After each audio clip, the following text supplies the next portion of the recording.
Welcome to the Good, the Bad, and the Sequel Q&A. My name's Doug. So the next sequel that we're covering is pretty rad. If you haven't seen it, you need to. It's Guyver 2 Dark Hero. You can rent it $3 anywhere. There's actually a version of it on YouTube as well. But if you got the $3, spend it. It only helps out people that worked on the movie. And this is the very rare that we record the review before I record this. And oh my gosh, me and Jamie had such a blast. So many questions, admiration for a lot of the things that we saw in the movie and of our guest this week, Kathy Christopherson, who plays Cori in the movie.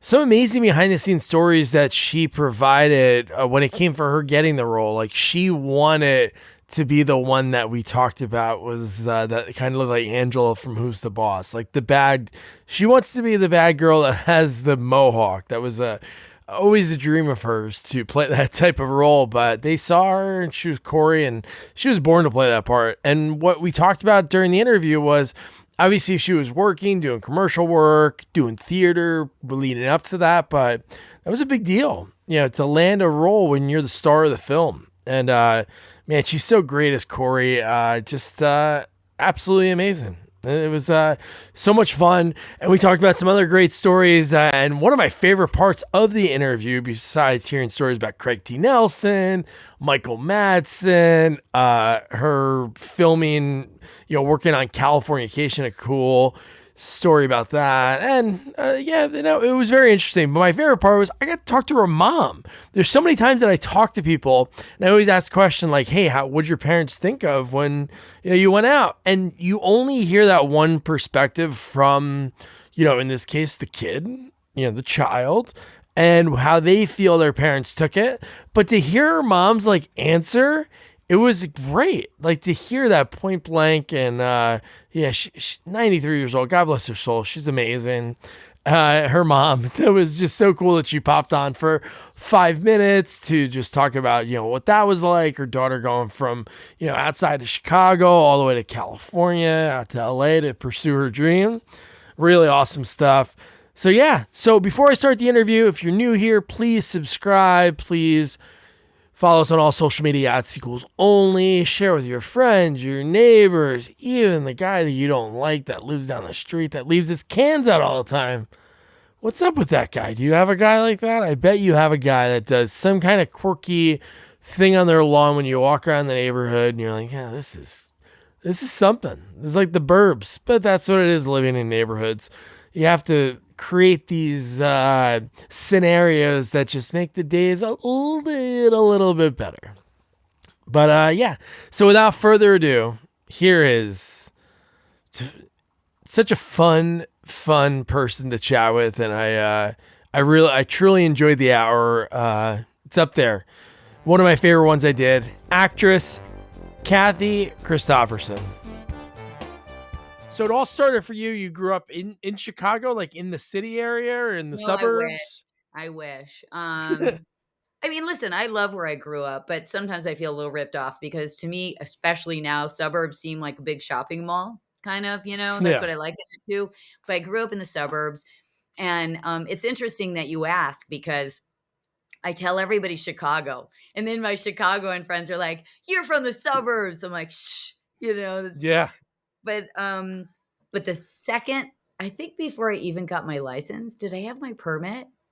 I was taking that 73 Mustang downtown and getting to know the ropes. And so I spent as much time in Chicago as I possibly could, but I grew up and went to school in the suburbs. Yeah. Cool. So at what point was it that you were like, I want to act, or was there something else that was like the entryway in that, like any theater or playing an instrument, or was it right going to the stage? Yeah, actually, it was a funky evolution, really, because and my mom is here visiting for the first time in a long time, That's awesome. and I tell everybody this though because this is the honest to God truth. I think my really deep fascination with acting and wanting to be a part of that world was because she and I used to watch the old classic movies together. So we would cuddle up. We go in my parents' bedroom and we turn the lights up. We just watch all these old movies and we cry and we'd laugh. And my dad would be watching a Bears game downstairs and he'd come in to check on us and he'd just open the door and be like, okay, you go. And she'd tell me who all the stars were. And it just really, it kind of romanticized the whole thing for me. Oh That I yeah. just inherently felt like I wanted to be a part of that. And then the short story is that, I did little things like puppet shows when I was really little, and then I was asked to do this voice play, and then this is all when I was in single digits. Uh, Yeah, yeah, I yeah. I replaced an actor in this show that she got sick, and it was my first time on stage, and I was just like, "Whoa, this is amazing!" I loved it so much, and so one thing led to another, and then I became a dancer. And in high school, in junior high and mostly high school, I got really involved in dance. So at some point between high school and graduating college, I went to U of I, Fighting Illini. No, I was nice. like, what is my life going to be? Like, I did really well in school. I love dancing so much, but what's the future there? Am I going to like teach? Do I really want to teach dance? Am I cut out for that? What kind of dance am I going to do? And if I'm an actor, the world is kind of my oyster. I can do what I love and I can do it forever. And it's getting really close to forever. So I was pretty spot on about that because I'm still Yeah, doing it. yeah. Yeah, that's So how what was your that's first steps to you found, hey, this is what I want to do? What was your first, because Chicago, it's like when you think of like the sex, nowadays it could be anywhere in the country. Like yeah, anybody could, do a self tape and get an opportunity. But really then it was like New York, Chicago, or LA. Like yeah, those were the three places. and So did you really, start in Chicago doing the theater there or acting no, classes there? because honestly, it was barely Chicago back then. That's how far we're Really? going back. It was barely Chicago. Theater was great, but I graduated from Illinois and I got what's called, I guess, a cognate in theater. It's like a minor, and I went back to the suburbs and to my parents' house. I unpacked from 4 years of college. I repacked my car and I headed out to Los Angeles. It really was Wow. like that. But in the summers during college and a little bit in high school, I would do everything that I could. I had at that time you could have multi agents, which was interesting. You just had like tons of agents in Chicago, not LA, but in Chicago you could do that. And so I got my SAG card. I That's what I asked for my graduation gift. And so people were asking for cars and TVs, and I'm like, all I want is my SAG card. That's what I What'd got you before get I it graduated. from? Like a commercial or for like a TV? Yes, I got it from a McDonald's commercial. That was my Nice. first That's national awesome. commercial, and, yeah, and that made me eligible, and I didn't wanna wait.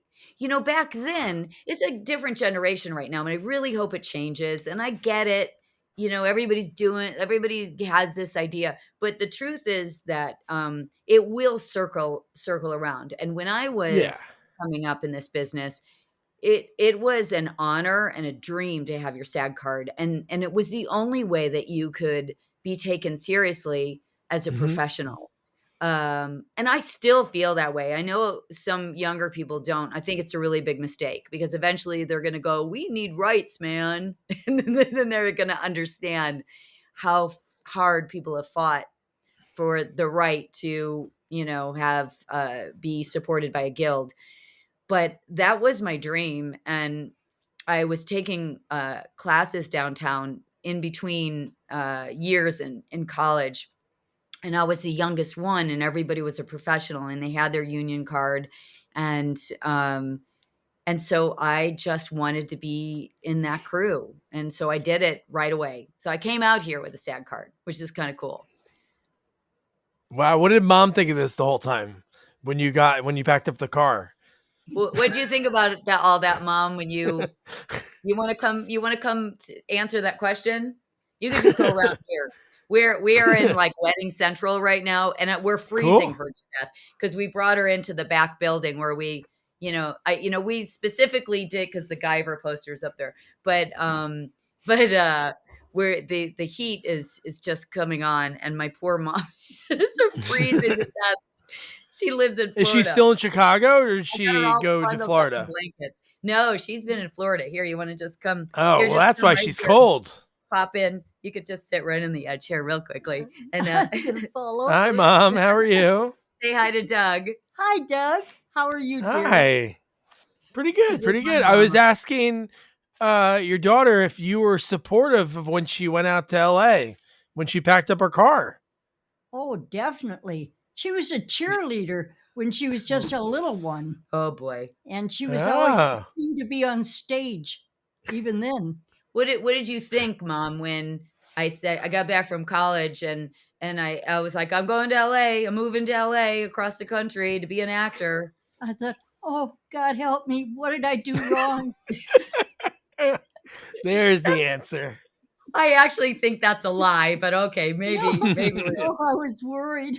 My little girl, she's always been such a fabulous little gal and young woman, and she's going to go all the way to LA. It worried me. It was your movie days, she said, watching those movies and cuddling up and watching all those old films that inspired That's her. right. That's right. Yeah. But I knew after I thought a little bit, she'll make it. She'll do it. She'll survive. That's awesome. I was raised in Chicago, so I was rough and tough and hard. Yeah. to love. true. That's true. That's great. Rough and tough and hard to bluff. That's good. You need that. All right, Mom.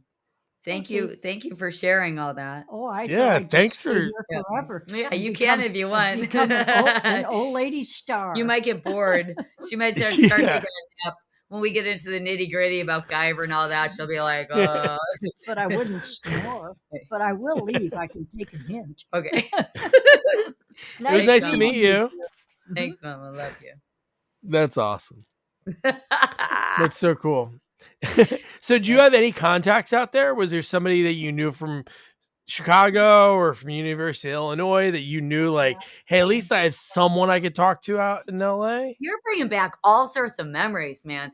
I like so- that because it's scary to go to a new city. Like me and my wife moved to Portland and I had her. And even when we went out there, we're like, do we know anybody out here? Because it's kind of like a different, it's, Yeah. you're going on an adventure, But when you're that young, you're invincible, and you just Yeah, that's for true. me, I was kind of I don't want to say I was a loner, but I just would I loved to explore, and so it is true. I was a cheerleader, and I was the captain of the cheerleading squad my last year in college, and we went to We were in the ESPN cheerleading final championships. Oh, cool. And so we had just all come out here as a squad from Illinois, and it was really cool. But that was down in San Diego, and I was like, "Oh, we got to go to LA for a couple days," And I was so excited. I just wanted to see the Hollywood sign. I'd never been to LA, and I'm like, I'm going to move here, so I want to go see it.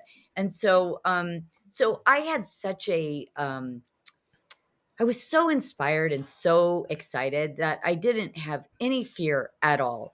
And I did know two people. No, actually, I didn't know one of them that I was going to live with, but she was my boyfriend's ex-girlfriend's sister. Okay. And she was kind of doing some acting stuff, but she was training to be a pentathlete in the Olympics. And she was living in a little place right outside the Santa Monica Pier. And she said, you could be my roommate. So I had a place to stay.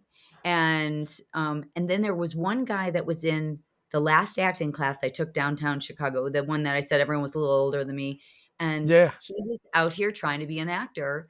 And within about, I don't know, less than 6 months, I'd just say a handful of months, his roommate was moving out. And so we got a place together in Hollywood. And so it was kind of cool. I didn't know him well, and we became friends, and we were roommates for a while. So those were the only two people I know. And then I met someone who was very active in the community, who was just telling me what acting classes to go to, and he really gave me great advice. His name is Johnny, and he's still my friend. And Oh, that's he was cool. the very first person that I met. Yeah. That's really awesome. So what was the first steps from there? So you got a place, you're out there, you know some people, you're getting recommended acting classes. Yeah. How did you find representation out there, or like were you just going to open casting?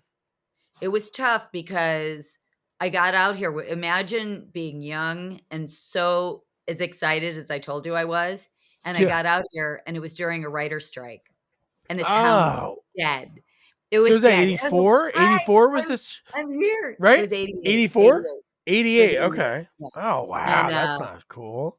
yeah, and I was like, "Oh, what's happening?" So I immediately, I got involved in an acting class, and I got myself cast in a play immediately. And then, Nice. one of the guys that I was doing this play with, he was so nice, and he referred me to his agent, and they signed me, and it just kinda snowballed from there. So, I just got, I settled in a little bit, and then I got my first agent from doing that play, and then the writer's strike was over, and it was just off to the races. Yeah. Yeah. Yeah, because what was your first credit? Because there's like two in the same year. Was it Murder She Wrote or was it Hard Times on Planet Earth? Those are both Right. 89. Whoa. No, actually, there's, some credits that are not on there. I'm sure they're not. Yeah. No, there's Yeah. some series that don't have them on there. I don't know why. There's like some weird, yeah.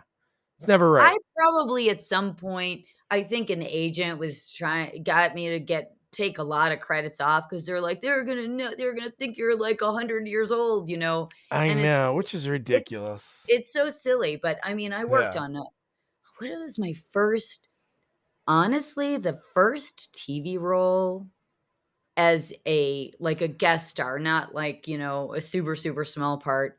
Yeah. Yeah. I think was like this crazy show called The Judge where they did reenactments.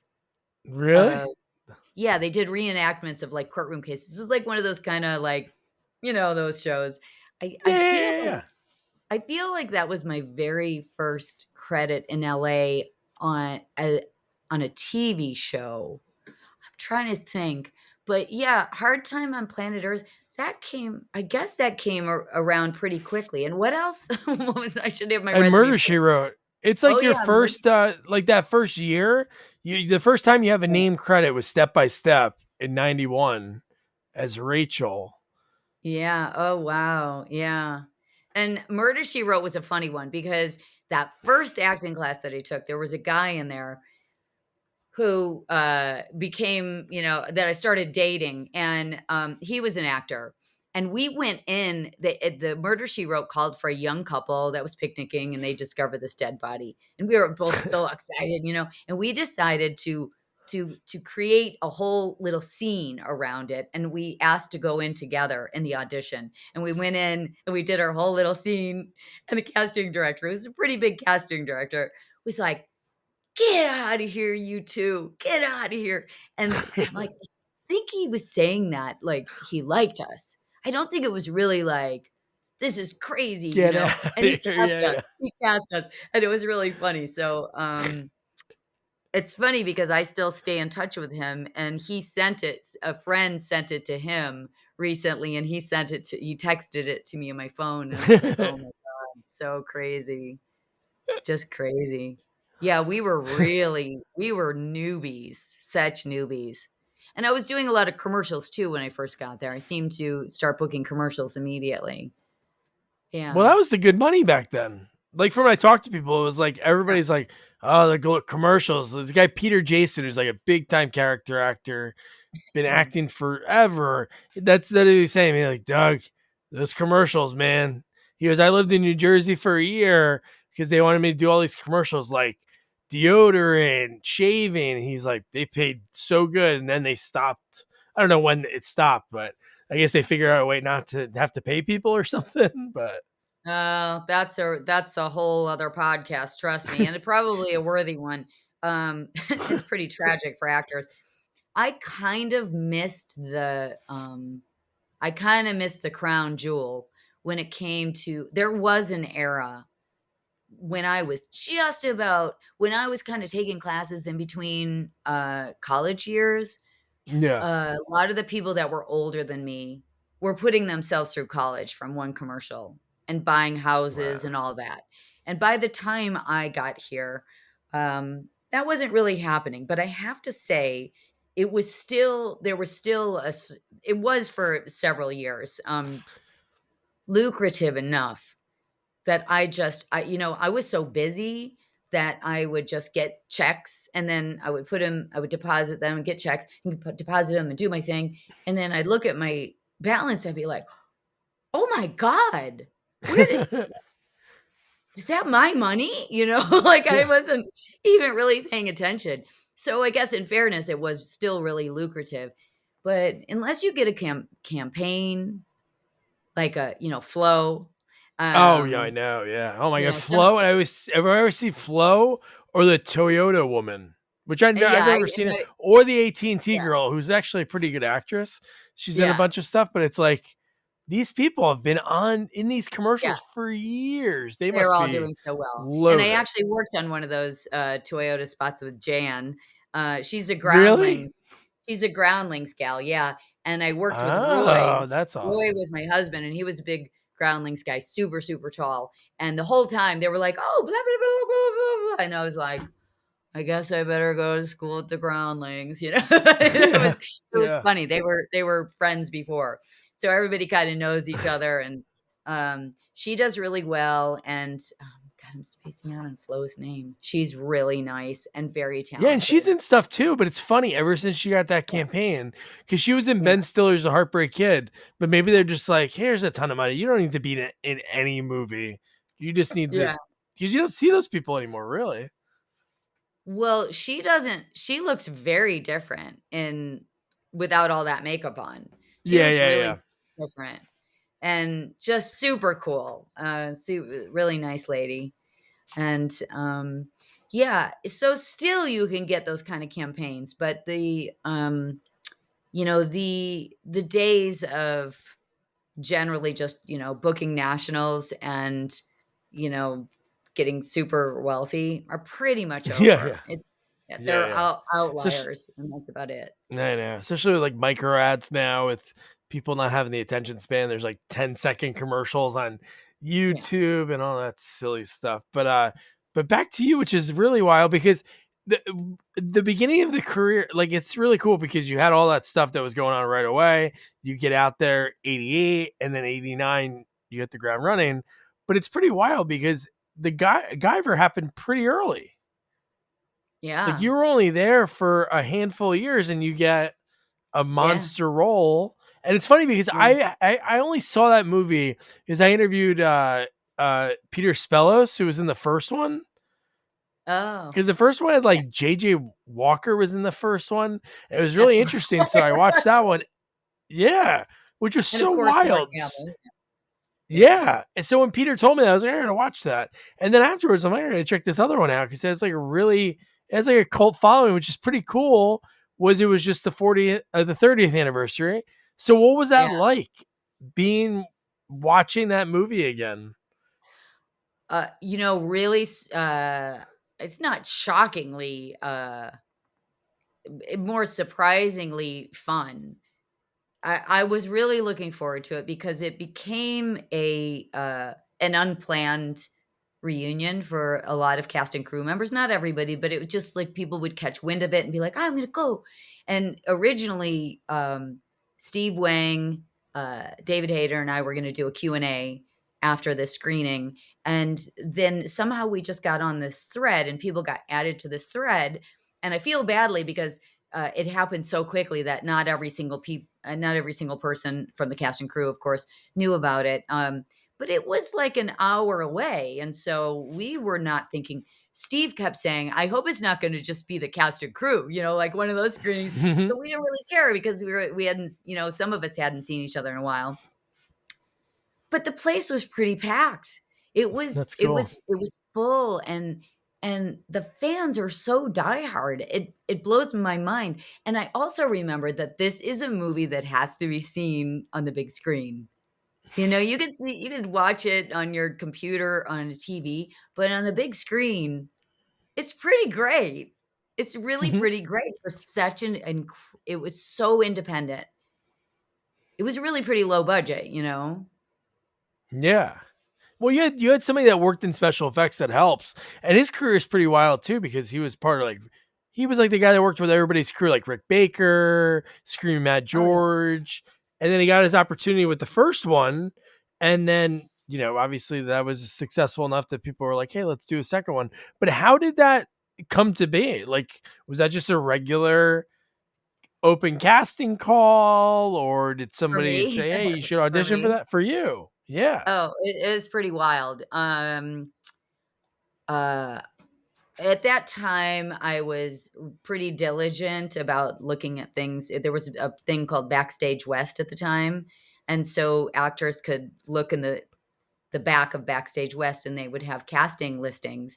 And I was living with my martial artist boyfriend at the time, and he was teaching me badass martial arts, and I was getting good. I was getting good for a little person, right? Because I'm pretty petite, but I've always been athletic, and we were really into it. And so, I guess I just had a hankering to put it to use, right? So I'm looking in this backstage listing, and I see this movie, and I see one of the casting. I completely skipped over Cori, the lead, and I looked at there was a character called Sten and had to have martial arts skills, and she was this badass. And I'm like, that's me. I'm Sten. And that's what I submitted myself for. So I take my picture and resume and I mail it in old school, right? And I get called in, but I get called in for Cori. And I was like, that's like I had this attitude when I was younger that, I wanted to play these like really cool roles. So I wanted somebody to like give me an excuse to have a mohawk. I wanted to be like the grungy. That was during the grunge era. I wanted to be Yeah. grungy. I wanted to be the drug addict. I wanted to do all that stuff. And the industry just wanted me to be the lead lady, the big smile and all that stuff. And so I was having a little bit of an attitude, and I'm like, fine, I'll go audition for it. Now, this is something I never knew all these years, but at that reunion screening that we just went Yeah. to, when we were doing a Q&A, Lisa Hannon, who was the casting director of Guyver, I never knew this. She had cast me in this movie, this really cool movie that I was supposed to do with like was it Roddy McDowell? Like with all these really Ooh. cool people, and it was a legit awesome movie, and something fell apart with it. And so she got my picture and resume, and she goes, "Why is she?" They were going to call me in for the character that I was, applying for, and she goes, "Why is Kathy Christopherson reading for Sten? She should be reading for the lead. She should be reading for Cori. She's awesome." Blah blah blah. I just heard this story, and I was like, "Wait a second!" I'm looking at Steve Wang, who's become a dear friend of mine, and I'm like, "You were going to call me in for Sten, really? Like just because I thought I should play Sten doesn't mean you, as a director, like you look at me and you're like, this is Sten." So anyway, she was responsible for me coming in for Cori. And I went in and I read, I did my homework, I did my audition, and Steve was like this the whole time. He's like, "Thank you." And I went home, and I remember it like it was yesterday. I was so mad. I like walked in the door, I dropped my bags, and I said, "I don't know what these people want. I did exactly what was called for. I was Cori. I did exactly what Cori is supposed to do. I'm not going to do backflips. I'm not going to dance circles. I did what Cori would have done. This is ridiculous." I was just mad. And then a couple days later, "We'd like you to play Cori and Guyver." so so anyway, that's Steve.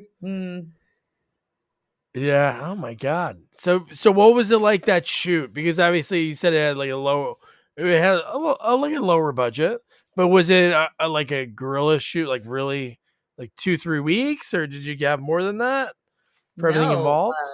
God, how long was it? Do you remember when they talked about how long it took? Because it was like 6 weeks or something. It was, Oh, that's here's the good. thing. It was like, I think the budget was like 900,000, but it looked way huger. And I think that's just Yeah. because they had so many. I mean, Steve's, don't tell me I said this, but he's a genius. And Yeah, he yeah. was, putting all his genius into it. And Alpha Stunts, Koichi and all those guys they're the best. They're incredible. And Steve had so many truly talented people in the cast and crew. And everybody, and I forgot because the shoot was so long ago, but everybody really telling stories a couple weeks ago with everybody. I realized that there was a lot of talent there and everyone was really dedicated and everybody was really like, it's so rare to be on a set like that. No people, I don't remember anybody being at odds with each other. Everybody had fun, everybody helped each other. Everybody just worked and worked and worked and didn't complain and yeah, that's when I was thinking about it when we had that reunion and I've been on some great sets and I've loved it, but that was a rare that was a pretty cool, rare moment making that film, and I think that's why it looked like it did for, a $900,000 budget, which is relatively super low. Yeah, yeah. No, and it shows because obviously people are showing out and still caring about it 30 years later because they probably you could see that through the screen that people worked well together, everything looked good. So no, that's really neat. No, it's so funny when it comes to the special effects or people that aren't in front of the camera. It's like when they first not like it was his first directing it was like his third or fourth, but whenever they get a chance to direct people like that, they like want them to succeed. So they call in a favors to their buddies. So like a $900,000 budget, he could have Yeah. probably had somebody be like, "Hey, can you do this for a day?" Like you see that with Yeah. so many people that are like stunt, stunt drivers, and they get the opportunity to direct. Like people are like, "Hey, we want this guy to win, so we'll do something super cheap." But no, that's really cool that you had the chance to rekindle because it's like when you're filming a movie and you're on set with people for 5-6 weeks, you're like it's like a little summer camp.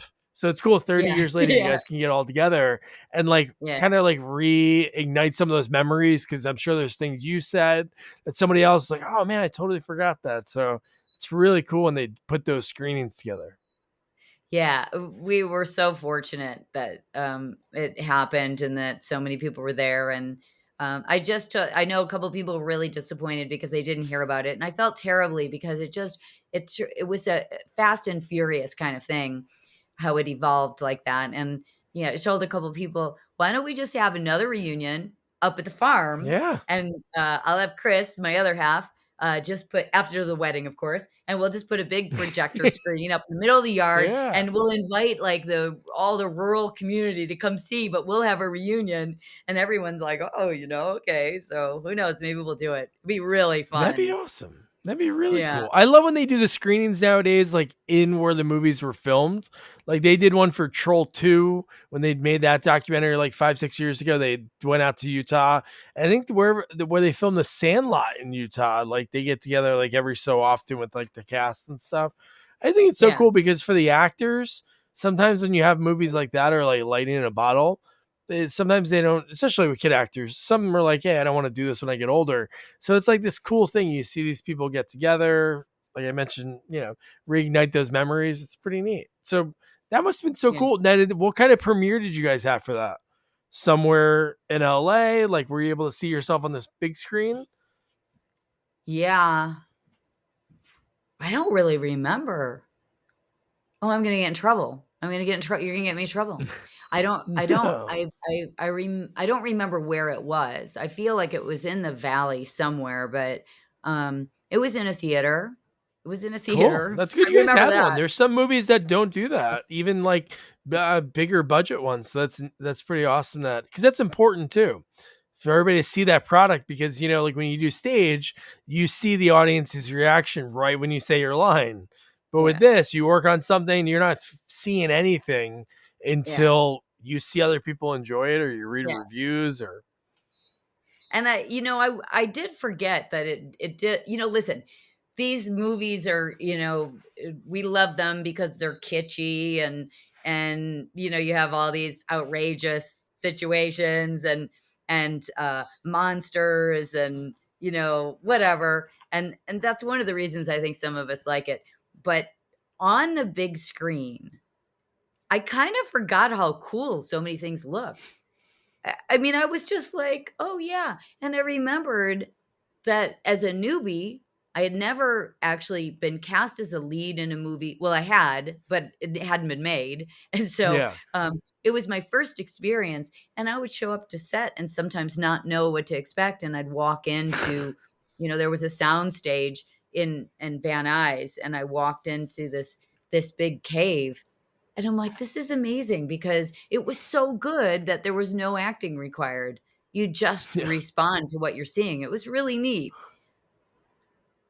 No, it is cool. That's what I don't like about green screen nowadays. In so many movies, you could tell, like, I get why they're not really imagining. Like, I don't believe that they're in a cave or in outer space, not like in outer space, but in some of the Yeah. scenarios, you're like, they can film that down the road. There's probably a road they could stand on and do this scene, but it's like, oh no, we're just gonna, put him on a green Yeah. screen, CG him standing in front of a gas station. And it's like, Yeah. I think that's what's missing in some superhero type movies. It's just they might be really good visually, but there's like not like that feeling. That's why I love 80s, 90s movies, because you knew everything you saw was what the actor saw when they were filming that scene. Like, Yeah, it is kind of a bummer, isn't it? I mean, I appreciate listen, making any movie is so hard, oh and to yeah. just even make a like mediocre movie is hard. And but it is kind of a bummer because it kind of loses that depth and texture and that, I don't know, je ne sais quoi, what you Yes. feel when you're watching it. You know, there's a detachment, I think, Yeah. when No, you 100%. yeah. So another movie. So that was really cool. That was a great story. The audition, like the fact that you found that on like Backstage West, and that's pretty neat. But It seems so so one movie you random, did. right? Oh, I know, so random. I like that's random to see it on there, but it was meant to be. And the fact that the person casting that was the same person that cast you in the other movie I that know. didn't get made. It's Yeah. just a perfect storm of great things that happen Yeah. for that to you get that role. But a movie that you did, and I think it's pretty cool, the connection that you have, I guess, with Michael Madsen, because there was a documentary that you were interviewed for, right? Yes. Oh, yeah. Look at you doing Yeah. your homework. Yeah. I have only heard great stories about people that worked with him, but that movie you did within Executive Target, not even only Yeah. him, Keith David, Roy Schneider, that's like, whoa, Yeah. Yeah. I was the only jeez. non-star in that cast, really. There might have been like one or two others, but there were some pretty big stars in that Yeah. movie. Yeah. I have some fun stories about that movie and Is that how I is got that the the first time movie. you met Michael? Was that the first time you met Michael Madsen? No, so see, we're both from Chicago, and Oh, my okay. friend Jeff Gordon used to have this great group where we'd all meet at the Four Seasons Hotel, a bunch of Chicagoans who were in the industry, and it was called City Chicagoans in the Industry.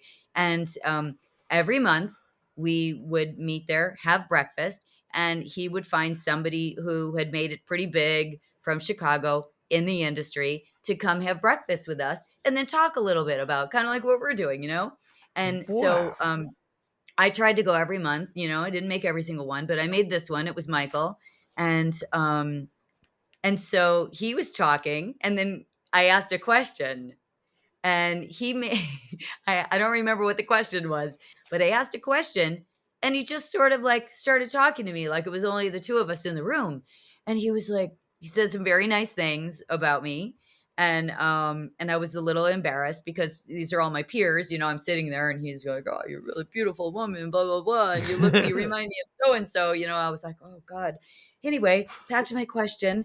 I went up to him afterward to say hello and introduce myself. And he said, I'm trying to put this movie together about John Dillinger, and you'd be perfect for the half Indian character. I think the woman in red, I think that's who it is, and I was like, great. So we stayed in touch, and he had me go to the library, and I'm like renting out I'm renting the old movies about John Dillinger. I'm reading all these books in John Dillinger, and sure enough, I was doing a movie at the time.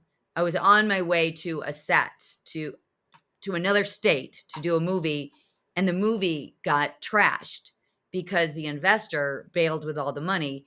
And would you believe it was the same investor who was going to do the John Dillinger movie with Michael? Oh I got no! trashed on twice. I mean, Two I've of had your so many movies. So I'm on my way to Kansas. I'm shooting something in another state. I don't remember where I was. I think, God, where was I shooting? I was like in Florida or somewhere. I can't remember where I was. I was shooting somewhere, and the production was flying me to Kansas instead of back to LA because I had to shoot this movie. And they're like, don't fly to Kansas. And it's the same person who bailed on this film that bailed on Michael's film. So anyway, my dreams were crushed. So one day I get a call out of nowhere. This is probably like a year or two later. I get a call out of nowhere from a casting director. They're like, Michael Madsen has recommended you for this lead in this movie. Can you read for it today? And I was like, no, I cannot. Could you bring me a script? You could bring me a script tonight. I could read for it tomorrow. So the casting director hand delivered me the script, right? And I read the script. I show up the next day. I read. I can't. I don't think Michael's there. I don't think Michael's there. I read for them and I leave.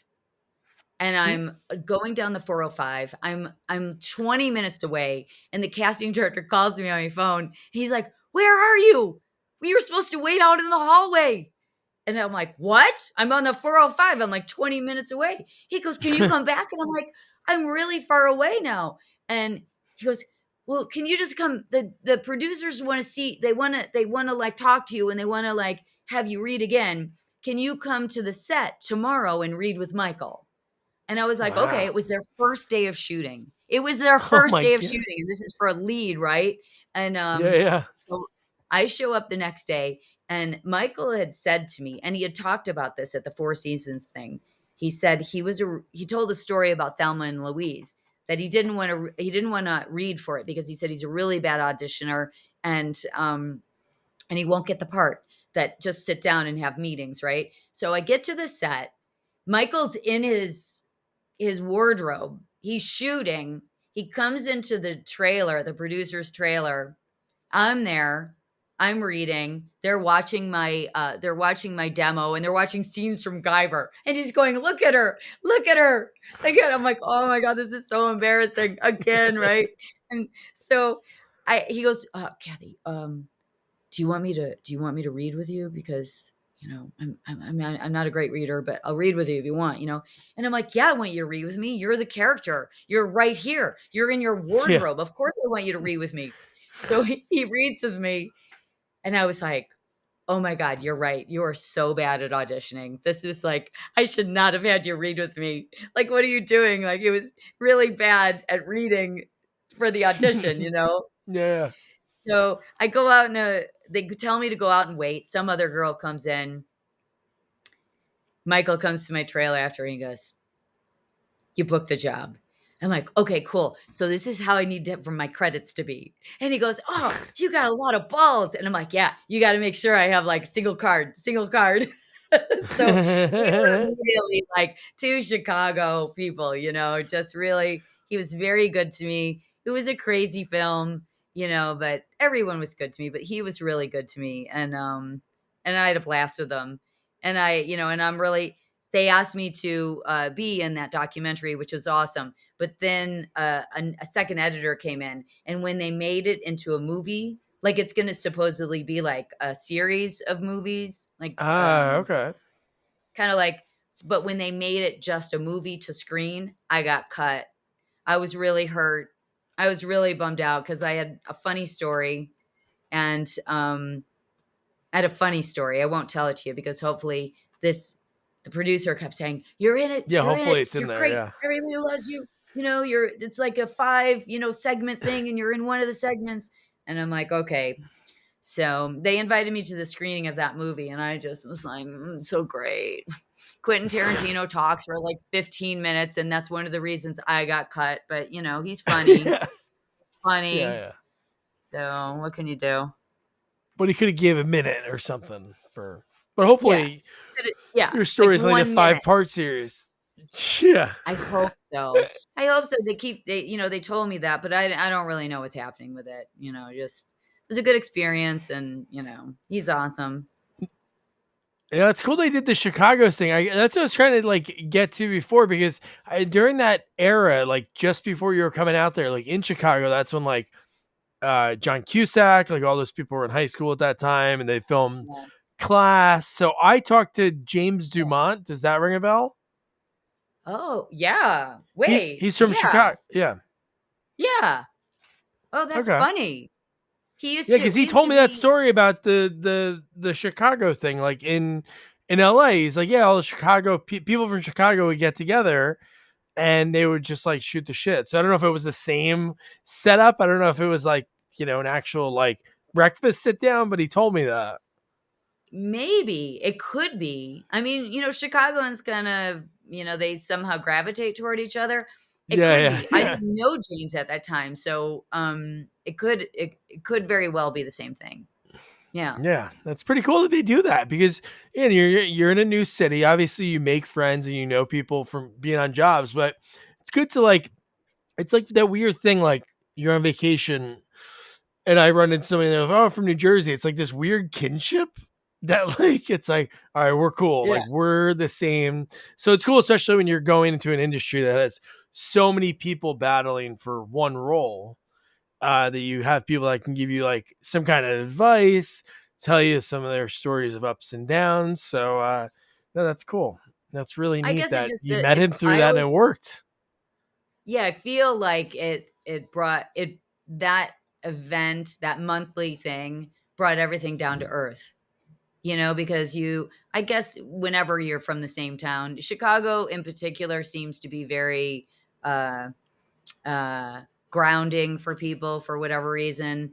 But yeah, because someone explained it to me so well one time. It was about roots, people, there's just something about the roots of Chicago. But I always felt like anything was possible when I went to that event because these are my peeps. These are the people I grew Yeah. up with. I understand that language. And, um, when I moved out here, I didn't know that Chicagoans had accents. I had no idea. I thought it was New York and the South, and then, Yeah. from another country. And I had to work on it. And now I've gotten lazy. And so you can hear that I'm from Chicago, but I was bad when I got out here. I was like, my name is Kathy. I'll be over here by the shooting stocks. It was really nasally, and everything was like that, you know. I wasn't so extreme, like, I'll be in the French room. It wasn't that kind of Chicago, Yeah. but it was extreme enough that I should have known. And somebody had to go, no, that's not going to work. You have to work on that a little Yeah. bit. You got to fix that a little bit, yeah. So obviously, like, like I think I mentioned this when I emailed you. Like, I love hearing people's origin stories, the beginnings of their careers. Obviously, there's a ton of credits after this point. But do you have any favorite role? Because I think, like, looking at you were in some really cool shows over the years, like Dexter. Yeah. I think it's always cool whenever you're on a soap. I talked to a lot of soap actors that do it either in the beginning of their career or Yeah. obviously in the middle, and it's like such like a different world, especially for you. Because was that your soap you did? That was the first time you worked on a soap, The Young and the Restless, Oh, in yeah. 2012. Yeah. Okay. So that was crazy. I kept getting flown to New York to, to screen test for regular roles and As the World Turns, and a few times for that. And I probably would have done really well in a soap at the time, but every time I would get to New York, it would be me and a whole bunch of blondes. Like, I was the brunette that they were considering, but they wanted a blonde. Yeah. I don't know if that had anything to do with it, but it's really hard work. And by the time I did that soap, it was a casting director that remembered me from New York. She's like, oh, she came to LA, and she was hell bent on giving me a gig. And, it was listen, I was so lucky that the actor I worked with, he had been in soaps for over 30 years, and he was a real actor's actor, and he wanted to go and talk about the characters and everything, which I loved. Oh, cool. But the director was not nice, and it was really fast and furious. I And know. It's like boot he camp would because they want to dress. get done. Yeah, I know. And that's like in TV shows and everything. But there was something that was really cold about that experience, and I actually hated it. I hated it. And I think that, like most actors will, you'll adjust. If you were to be, I only did a couple episodes. And so I would adjust and find my way, and then you get your whole system. But it is a real different format. And I thought I would love it, but by the time I actually worked on it, I hated it. I was like, "Oh, this is awful." I really prefer movie making. I like making TV Yeah. shows and stuff. But movies, the more independent. No. I can't say the more independent, because listen, I would love to do some A-list movies. Sometimes I look Yeah. at these things and I'm like, people don't understand. When you're working with a great director and all that money and really good actors, and you're trained, it's still hard work, but it's like the best case scenario. It's awesome. So many times you could be working with a lot of talented people and there's no money, or you could be working with some money, but there's not, it's like his sister or whatever that he cast, and she doesn't know what she's doing. There's so many Yeah. things that could go wrong, and you have to be practically a magician to make things work, right? But there are some independent films that I've worked on with some really talented people, and those have probably been some of my favorite experiences, just because a couple directors, like writer directors, have written things for me, and when somebody writes something for you, it's the best, man. It's the Yeah, best, that's cool. because you can bring all your stuff to the roles you get cast in, but it really is a lucky break when somebody just happens to get a role that was perfectly suited for them. And I often, haven't felt that way. But there were a couple of people who wrote roles for me, and I just felt like I could do no wrong. Like, I was having a Yeah. blast, and they just let me riff and they let me do my thing. And you come to life, you're not like, nobody's trying to box you in. And so, it comes to a crazy film called My Trip to the Dark Side. And then we did My Trip Back to the Dark Side. And he Oh, cool. virtually wrote that role for me in the follow-up. And I had a blast. I mean, I played a jerk. I played a jerk. Well, But that's what you wanted to do. You wanted to yeah. be that person. A jerk. Yeah, exactly. You'd want a mohawk. A jerk with a mohawk maybe would have been Yeah, better. yeah. I played a fun jerk. I played like a wacky, crazy, person. And Wow, I feel great like cast. Steve. Who did this person know? Sean Oh, well, Kanan, Courtney he's been Gaines. around. That's Yeah, real. he's been That's around. great. Yeah, Yeah, he that's got great awesome. people. He cast the people he wanted to cast, and that's why it was so fun. And Steve Wang and his brother Mike, when I did Kamen Rider for them, it was a kids show, CW for kids, but those guys, they pretty much wrote that role for me, and then they really developed it, because I showed up and it wasn't supposed to be a regular role, and we were having so much fun. They just kept writing it, and I was having a blast with that. And then there's a little known, and I brag about him all the time. He's going to be like, "What's up?" Uh, but Mike Taylor has become a friend of ours because we've worked with him several times, and he just keeps casting me in stuff that he either writes for me or he thinks of me for, and he lets me do my thing. And he has the funniest bloopers.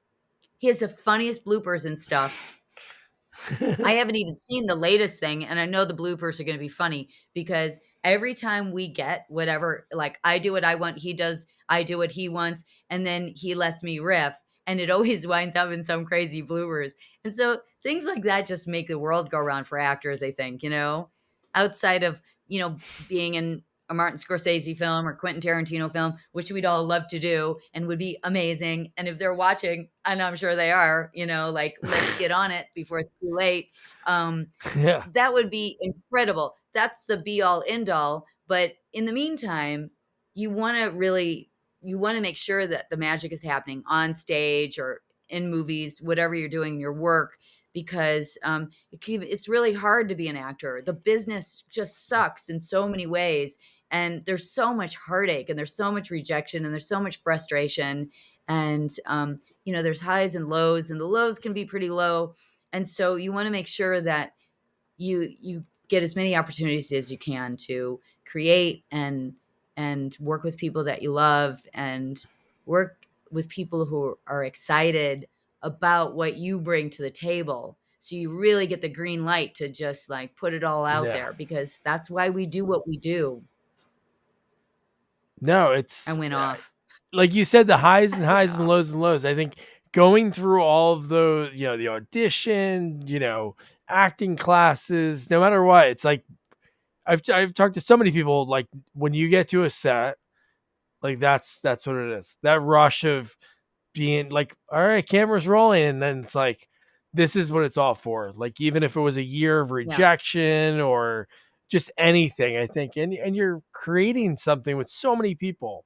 It's like the biggest team sport. And I think people that enjoy movies sometimes forget, or people that just like to hate on movies and just like poke fun at them. It's like, hey man, there's a lot of people that go into one single shot. It's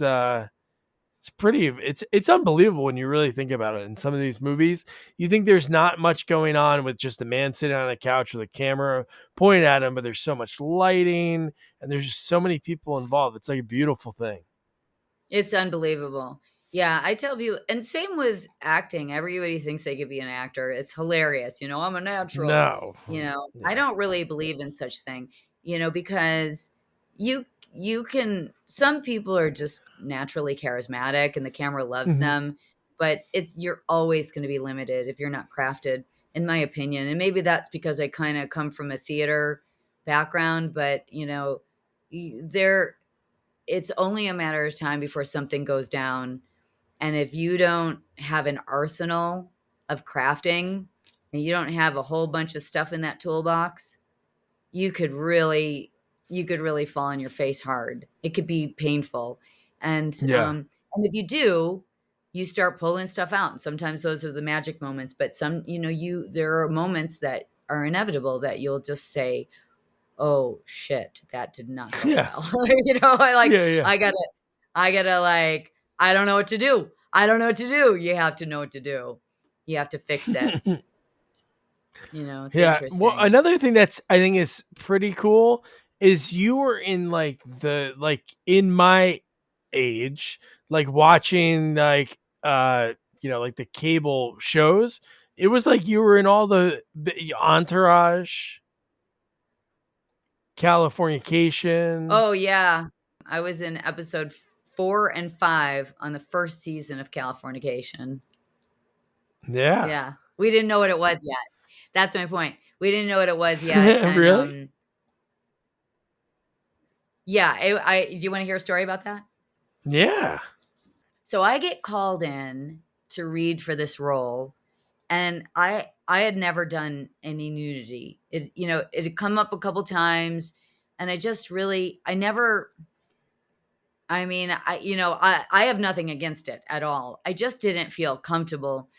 So it just never, I bailed on, auditions for things that were, I mean, I guess it had been Stanley Kubrick, I probably would have like been, okay, cool. This is like, it's Yeah. art, you know? But for TV shows, I'm like, it's not me. There's all these women who are super comfortable and, you know, that's their thing. I just always thought about my dad, you know, like my dad's gonna like, I can't do it. And it was really like, I'm not even saying this is a good thing because I actually have always been a little ashamed of this, you know. But if it was theater or this great movie or something, but it hadn't come up. So I get this audition and there's nudity required. And Yeah. I'm like, you know, it seems like I want to know more about this. And one thing led to another, and I auditioned for the part and I got the part, and then because it was a brand new show, the producer, who's a pretty big television producer, I'm sure he does other stuff too, but he just, you know, his name is kind of a big, and he calls all the cast members. He made the mistake of calling me and saying, listen, you know, it's a new show. It's really important to us that everyone, and this is before all these like, you know, sex coordinators and all that, you know, became a thing just, you know, recently. I mean, they existed, but it, you know, there wasn't a lot of protection. And so, he said, I want all of our cast, you know, our women to feel, all of our cast members, men and women, to feel really super comfortable. So let's talk about the nudity. And so there, was just one scene that where my husband and I are having sex on the bed, and Duchovny is trying to steal our dog. So he's crawling around, and we're having sex, and I was like, listen, here's the thing. If you want me to feel comfortable, I'm just not like I'm not like a stripper chick, you know. I'm, you know, a petite.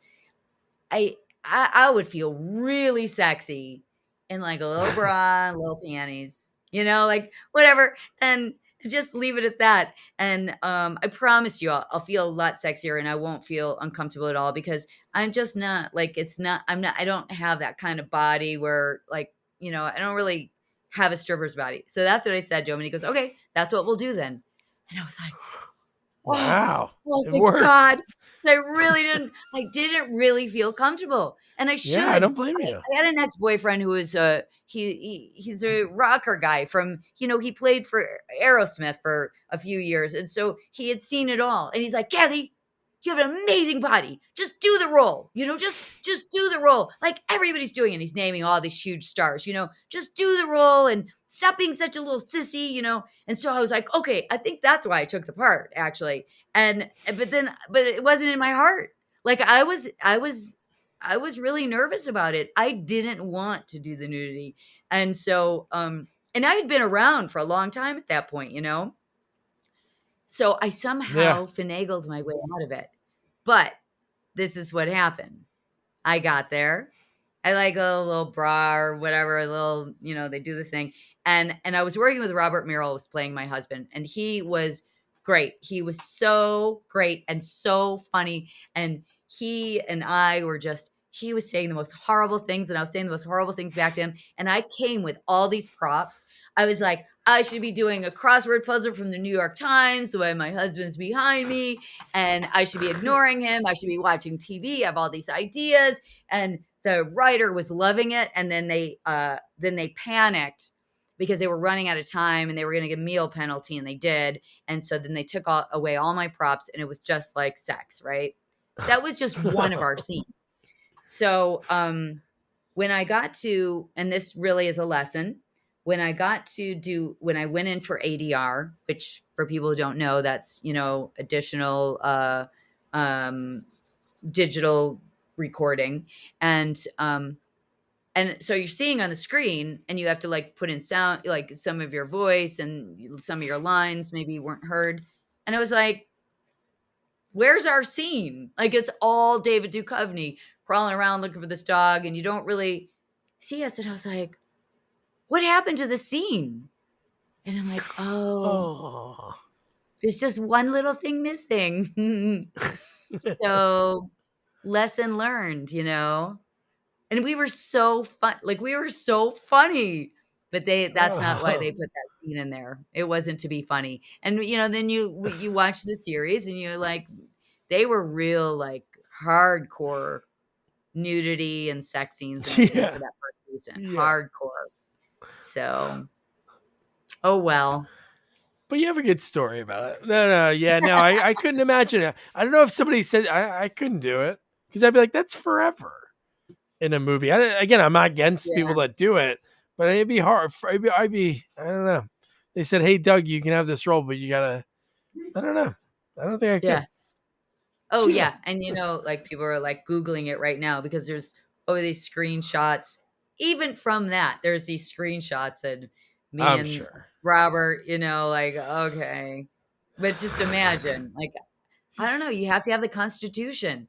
I admire women that are so comfortable. It's a little bit more European and I just a little bit nerdy that way. So Yeah. You have every right to be when it comes to yeah. that. But Kathy, this has been so much fun. One of my favorite questions to ask at the end is throughout your career, did you ever have any keepsakes from set? Did you like collect things like scripts or wardrobe or any props? Is there anything like that you collected over the years? Interesting. Well, I always keep my scripts for every single thing I do.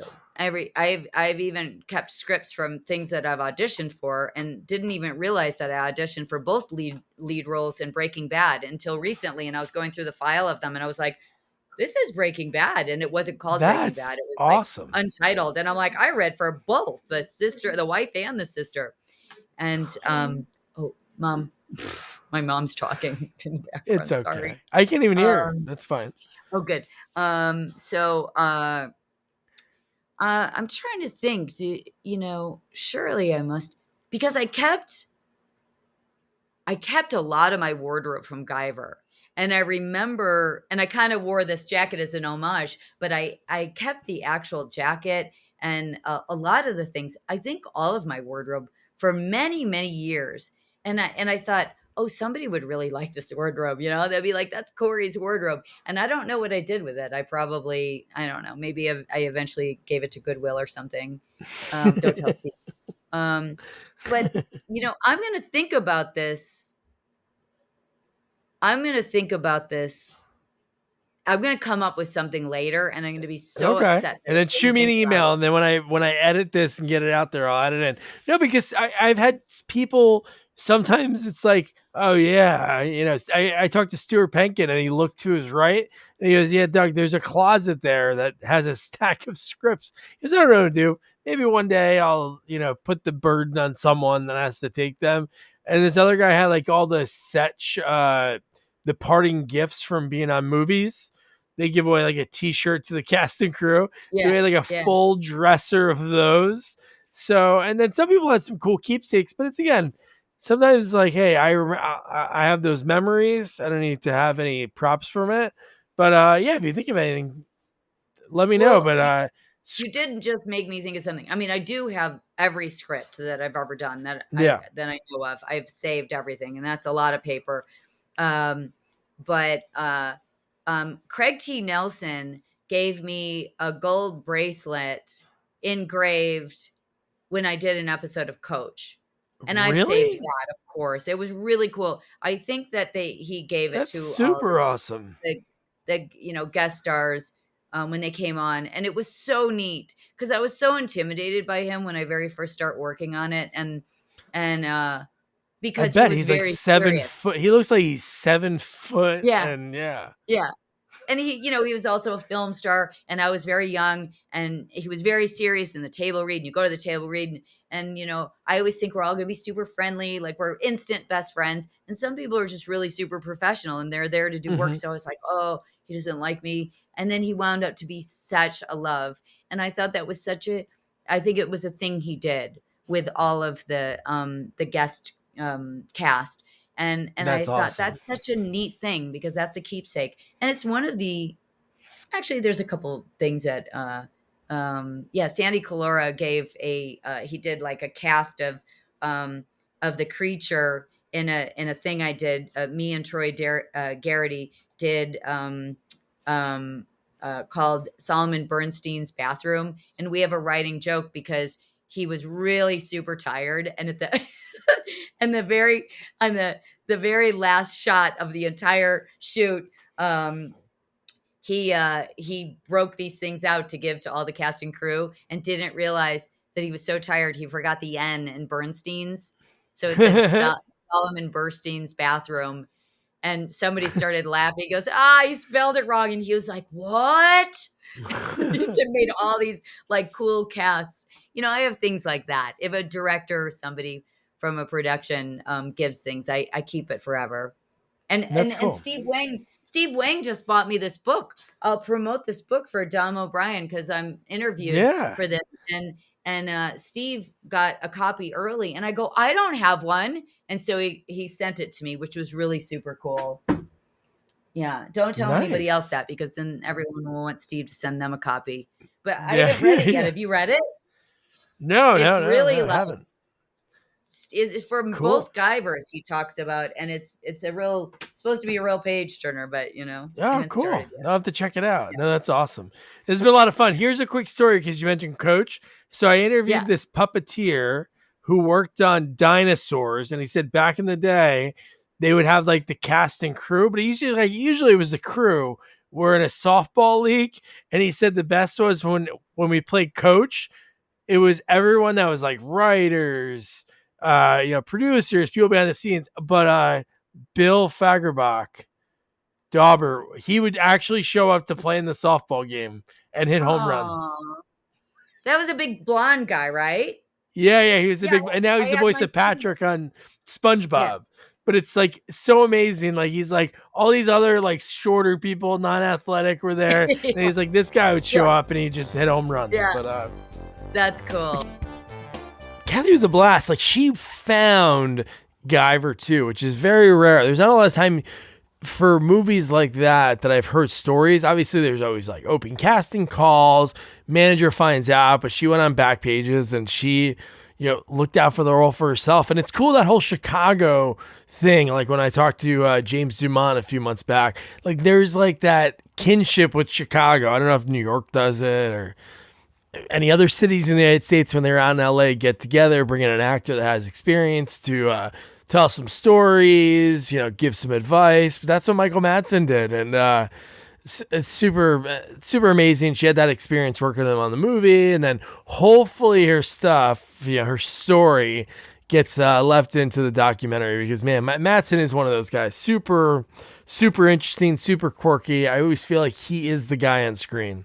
Like, I feel like he is Usual Suspects. Like, dancing to Stuck in the Middle with You. Like, just that very evil, but like kind of caring. I don't know. Weird, it's a weird combination of words to describe someone, but I'm going to leave it there. So your homework, Guyver 2 Dark Hero, free on YouTube. You got the $3. You can rent it everywhere. But man, I did not see. I watch clips of movies whenever I interview someone, especially when it's like a first time watch. I don't want to watch all of it because I want that first time, especially when Jamie didn't see it. I love when we're on the same level of like, hey, this is the first time my eyes ever took in this. And for Guyver 2, this thing of beauty, this art that I feel like inspired so many things that we get to in the episode. You're going to watch it and you're going to be like, whoa, Doug, I was not expecting this. A little bit of Power Rangers, a little bit of like Godzilla throwback in it, but definitely lots of fun. Just me and Jamie had a blast. So yeah. So don't forget to review, rate, share our podcast. Follow us on all social media at Sequels Only. And don't forget to check out our website, sequelsonly.com. Good night. Good night. Good night, guys.